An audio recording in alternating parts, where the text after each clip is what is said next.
It is true that some memories, like old photographs, are too old to survive in colour, yet remain with us, captured in our minds like grainy figures on daguerreotype plates, features blurred by movement and faded with time, but still there.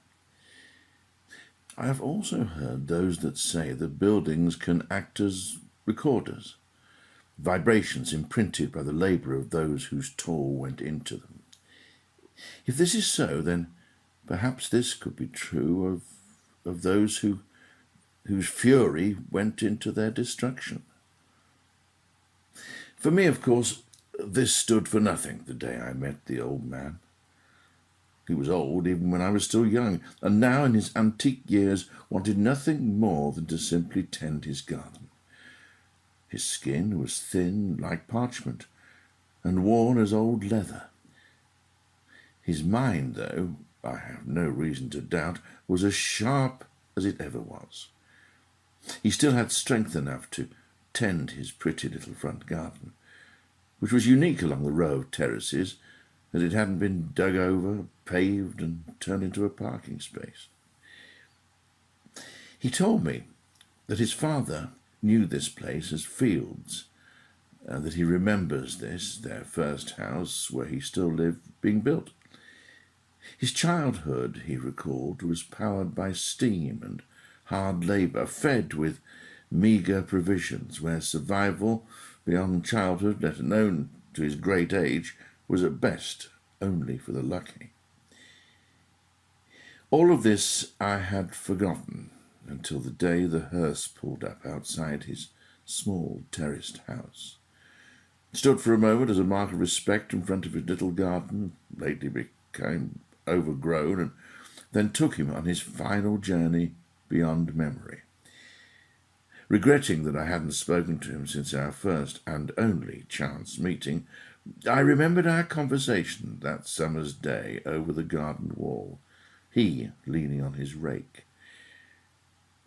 It is this story that I wish to recollect, so that a record remains, however faded over time, because this is perhaps better than it being lost forever.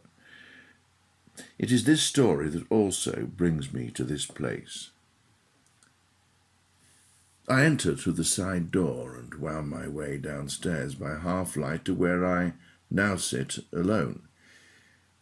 It is quiet, dimly lit and musty, like the interior of an abandoned Methodist chapel. Its very existence seems somehow unlikely. It is cold, too, which reminds me of a crypt, although there are no tombs to suggest the dead. It is here, though, on this spot, that the tale the old man told me that day is set. I had asked him a simple question. Pointing away down the row of terraced houses, I asked, "As you remember seeing these houses being built, tell me, why is there a gap in the terrace there, in that space now filled with the newer building?" He paused for a moment, seeming to take a while to recall the occasion, before he came to his decision. He leant forward and said, "Aye, it is a story that should be told. If I tell you, though, you'll become its keeper, and must agree to pass it on when the time is right." Curious, I agreed. "I was just 11 years old," he said. "The houses were not long built. Nice homes they were, too. We thought we were lucky living there and had everything we needed. Not many cars those days, so the road out the front was our playground. Father would work all hours, and after school, Mum would send us outdoors to make our own games, just as long as we were home before dinner, before Father. We would be out as long as the sun shone, making our own fun, kicking cans down the road, sticks and hoops, marbles, collecting rubbish, and and earning sweets from the rag and bone man. All of us kids together, boys and girls. He went on. I'll never forget the night it happened. Mr. Clark was down at the Crown on the corner of the road, as he was most nights, drinking more than he should. Well, after losing his life, Florrie took TB. Drink was his only cheer. But that night he had gone down in a fit of temper because Grace, his only child, didn't have his dinner ready when he came home from work. Poor little Gracie. She wasn't like the rest of us. She was clever and proud, I suppose, on account of her losing her mum. I remember she was wearing her pretty little bonnet and starched white apron, as if it were a Sunday. She lost track of the time, I suppose.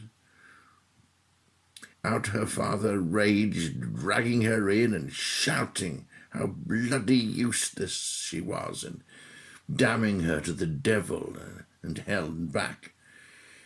No doubt showing her the back of his hand too, as they did in those days. We knew he locked her in the cellar because we could hear her sobbing through the grill.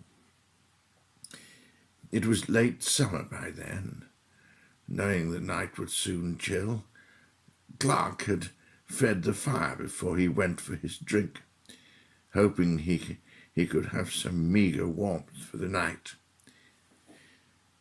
The old man paused, taking a moment to refresh the memories from the night, before he continued in a quieter, more subdued voice. Billy it was who went to raise the alarm while the neighbours collected water. They did what they could to slow down the spread of the fire, but by the time the firemen arrived, it was too late. The house was well ablaze. Little Gracie, trapped in the cellar, had long departed this world. God bless her. Clark was broken, weeping, and inconsolable, knowing what he had done. Come the morning, they took him away, and we never saw him again. They say it drove him mad. The old man went on to tell me that house was levelled, and for many years the gap in the row was left, a reminder to all kids to be home in time and do as father tells them. Nothing more than a wooden hut occupied the site, a meeting place for the boys' brigade. It was only after people became distracted by the war that memories faded and the theatre was built in its place. Well, that is the story as the old man told me.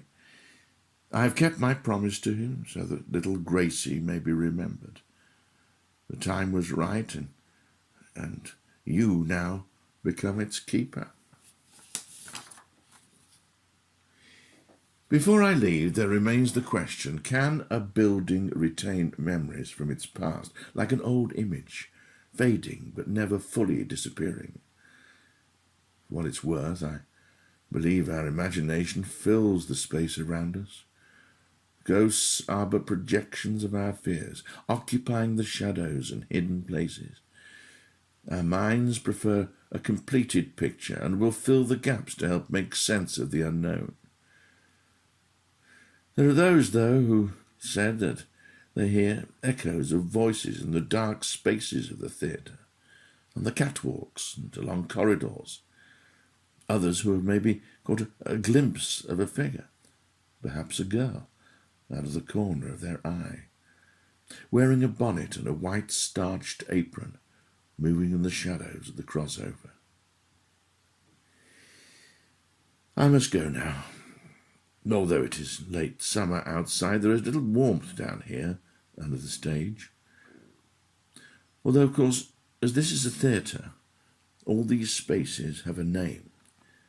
In theatrical terms, it is known as the Trap.